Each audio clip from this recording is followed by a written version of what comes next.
আসসালামু আলাইকুম ওয়া রাহমাতুল্লাহি ওয়া বারাকাতুহু। ভালো আছেন? আজকে আমি দেখাবো মোটা শ্যাওলা ধরা ট্যাঙ্কি কিভাবে পরিষ্কার করতে হয়। আজকে আমি আপনাদেরকে প্রচুর পরিমাপে শ্যাওলা জমছে। এই শ্যাওলাটা আমি পরিষ্কার করব এই দুইটা টুলস দিয়ে। এই টুলস দুইটা দিয়ে আমি এই শ্যাওলাটা পরিষ্কার করব। আপনারা দেখবেন।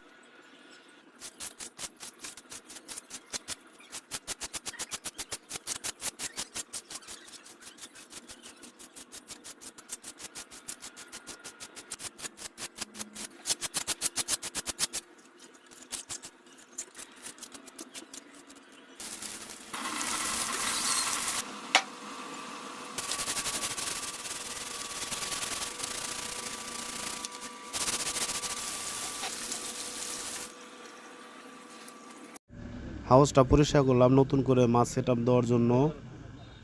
আরিফ খান একুরিয়াম ফিশারি চ্যানেলটা সাবস্ক্রাইব করে দিয়ে আমাদের সাথে থাকবেন নিত্য নতুন ভিডিও আপডেট পাওয়ার জন্য। ফলোইন সবাই ভালো থাকবেন, সুস্থ থাকবেন। আসসালামু আলাইকুম। আমার জন্য দোয়া করবেন।